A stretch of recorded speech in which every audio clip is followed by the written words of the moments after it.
Thank you, Mr. Speaker. And I want to come down here and offer my support as well for Joint Resolution 17, and thanks to Representative Fisher for bringing this forward.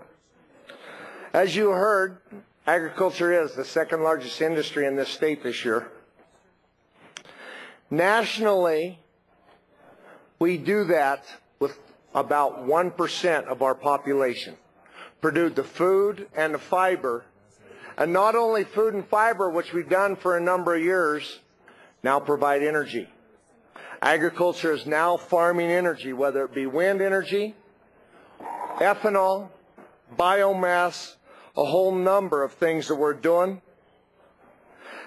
And we provide that food to you that you can buy for about 10% of your disposable income. And it's the safest food in the world.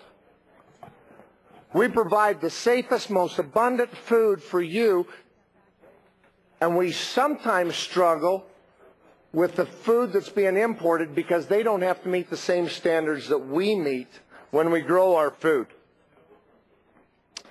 We do all this, the farmers and ranchers of this country do all of this as we lose farm ground. As you can continue to see new developments on farm ground, our farmers and ranchers step up to produce more with less, and they should be applauded for doing so. Oftentimes, what else farmers and ranchers do that get left out in the cold and don't get recognized for? Farmers and ranchers provide the habitat in this country for about 85% of the wildlife. In Colorado alone, farmers and ranchers and private landowners provide habitat for 75% of the wildlife in Colorado alone. Something that they do without reward, without financial reward, but reward from just knowing that they're making that provision and for the love of the land. They also are the ultimate conservationists. You know, when they irrigate, they started finding ways to conserve water before government asked them to.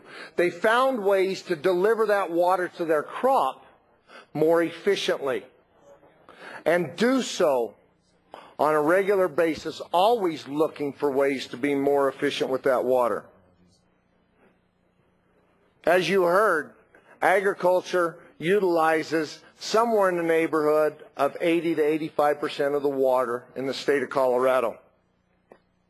We can't continue to ask agriculture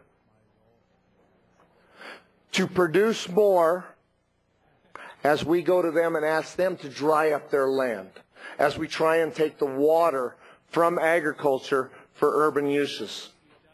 We can't continue down the road of buy and dry for agriculture and still expect them to produce that food and fiber that we continue to expect them to produce for 10% of our disposable income. It's important that we work on ways to store Colorado's water, to keep Colorado's water in Colorado to meet the needs of Colorado.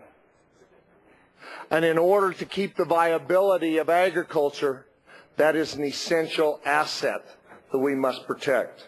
Members, thank you.